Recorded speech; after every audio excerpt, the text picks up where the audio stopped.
Mes amis, on va s'occuper d'un art avec Hélène Gâteau. Un art, on va dire, issu d'un art cinégétique. Hein. C'était une façon de chasser et maintenant c'est quoi? C'est un loisir, c'est un sport, c'est quoi Hélène? C'est un peu tout finalement aujourd'hui encore Vincent, c'est une tradition, c'est un sport, c'est un loisir, c'est quelque chose qu'on utilise dans les spectacles et c'est la fauconnerie. Et pour l'illustrer, eh bien aujourd'hui je tiens au bout de mon poing un faucon gerfaut qui s'appelle Monaco, qui est magnifique et c'est Philippe Hertel qui en est son propriétaire, son fauconnier. Le faucon gerfaut Monaco vient de la volerie de Provins hein, où il joue dans le spectacle Les Aigles du Rempart. Enfin, avec d'autres rapaces.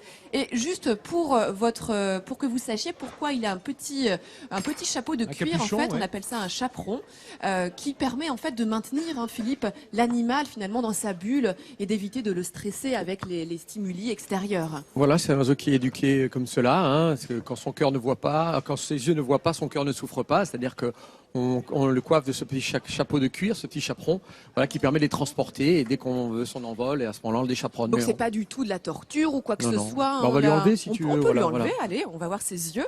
Alors le faucon gerfaut tel que celui-ci, c'est le plus grand faucon Oh, qu'il est qui beau! existe. Et regardez comme il est magnifique. Alors, vous avez déjà vu un faucon blanc comme ceci, hein, voyez-vous, sa couleur est quand même assez formidable. Ce faucon gerfaut est extrêmement prisé, Philippe, au Moyen-Orient.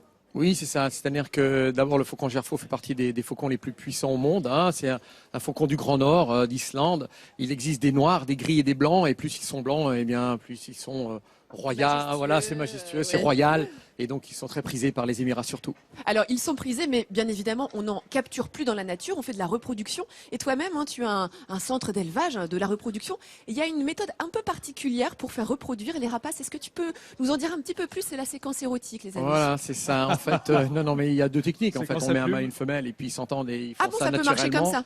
Oui, bien sûr. Ouais, non, Merci. mais ça, c'est une des hypothèses qu'il faut absolument utiliser. Et il y a effectivement l'imprégnation, c'est-à-dire que chaque oiseson est élevé à la main. Donc il est se considère imprégné. un petit peu comme un humain, en fait, Voilà, il est élevé par exactement. l'homme. Et ensuite, eh bien, à un moment donné, il va vouloir Copuler voilà, avec son humain. avec l'humain. Donc, Très on bien. isole l'oiseau, effectivement, le mâle Ah ouais. tout seul, la femelle tout seul. Oui. Et le mâle, lorsqu'il désire copuler pendant les périodes, eh bien, Oui.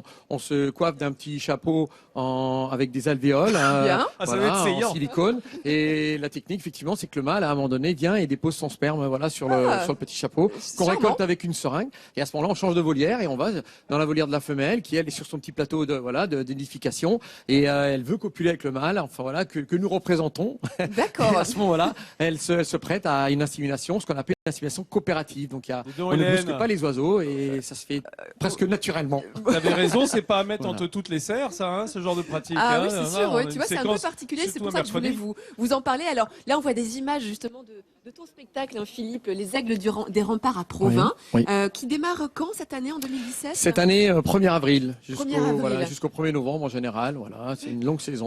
On va Magnifique pouvoir- spectacle hein, que j'ai eu l'occasion de voir. Absolument. Et au départ, aujourd'hui, tu es fauconnier dans les arts du spectacle, mais au départ, tu as appris la fauconnerie en tant que militaire. Oui, absolument. J'ai fait mon service militaire sur une base effectivement qui était dotée d'une section fauconnerie Oui. qui permet en fait, on éduque et on dresse les rapaces qui vont permettre un effarouchement écologique et naturel, puisque le Sur- fait de faire chasser Ouais. des faucons peut effaroucher 1000 ou 2000 pigeons sans en tuer, enfin on peut en tuer qu'un seul, quoi. Oui. Donc c'est vraiment une forme de prédation et d'effarouchement très Là, écolo. on parle de l'effarouchement en fait sur les aéroports, mais les aéroports militaires en fait. Hein, c'est Non, ça. oui, en fait, c'est un aéroport militaire, mais qui permettait de protéger les avions de chasse aux phases d'atterrissage-décollage, Ouais. puisque chacun sait qu'il y a des nombreux oiseaux qui traversent devant les avions, qui créent des dommages matériels ou peuvent causer des accidents graves, hein, Ouais. des crashs oui, d'avions, bien comme il y en sûr. a eu aux États-Unis, à New York, où il y a un pilote qui. Ah oui, celui qui voilà, a atterri dans l'Hudson, hein, à Mairie, on va Ouais, dire. Mairie, ouais. voilà, exactement. Donc c'est dû à des moites des- ingérées dans les réacteurs. Ouais. Donc effectivement, les rapaces peuvent protéger les axes de piste pour éviter justement des gros problèmes. comme Oui, cela. c'est tout ce qu'on voit en image. Et alors, justement, l'intérêt des oiseaux dans ces cas-là, par rapport aux tirs d'effarouchement, aux effarouchements acoustiques qu'on peut utiliser, c'est que finalement, les effarouchements acoustiques, les tirs, les oiseaux, ils vont se rendre compte au bout d'un moment que c'est un peu fake, en fait. Voilà. C'est juste... Voilà, tirer, c'est tuer des animaux en Oui. nombre, sans leur expliquer que c'est dangereux, parce Oui. qu'ils ne le comprennent pas. Et mais au bout d'un moment, ils se rendent compte qu'ils vont pas forcément la faire... forme sonore, il y a l'accoutumance quand Oui, même. voilà. Par contre, le prédateur, il n'y a pas d'accoutumance. Hein, voilà. Oui. Et par contre, il permet d'éliminer d'éliminer, enfin, Et de, Philippe, de est-ce qu'on faire a... fuir beaucoup d'oiseaux en prenant tout au plus un seul. Hélène, Oui. est-ce qu'on a essayé le drone? Exceptionnel. Alors justement, maintenant. Vincent, tu parles de drone, tu fais très bien ma transition, cher ami, puisque en fait aujourd'hui, eh bien le ministère de la Défense est en train d'élever des aigles royaux pour pouvoir attraper les drones commerciaux qui sont utilisés à des fins dont on ne connaissait pas qu'on ne connaît pas forcément. Et a priori, en été 2017, on va voir les premiers aigles qui vont être utilisés pour potentiellement interrompre le vol de drones. Donc ils sont éduqués de telle sorte avec. Oui, on appelle ça créancé, c'est-à-dire que les oiseaux, on peut les habituer à aller sur quelque chose, à un leurre, Oui. que peut être le drone. On les habitue aussi à des espèces d'animaux à attraper plutôt que d'autres. Mais effectivement, en l'occurrence là, ces aigles sont habitués à attraper des drones, drones. sur lesquels on les accoutume à manger sur les drones, à prendre la nourriture. Ouais. Donc dès qu'ils voient un drone, ils sont capables d'aller le Incroyable. chercher. D'aller le neutraliser, puis Incroyable. d'aller le remettre au sol sans qu'il tombe sur de la foule potentiellement. Absolument. En fait, Mais la nature reprend ses droits. C'est marrant. On peut dire ça, hein, Non, mais et c'est vrai. c'est un moyen de protéger les sites sensibles, effectivement, Bien sûr. en utilisant que l'oiseau le rapace comme auxiliaire. Merci à Philippe et merci Hélène. Avec ce magnifique Il est Monaco, magnifique, ton oiseau. Merci n'est-ce pas? beaucoup. Ah ouais, absolument splendide.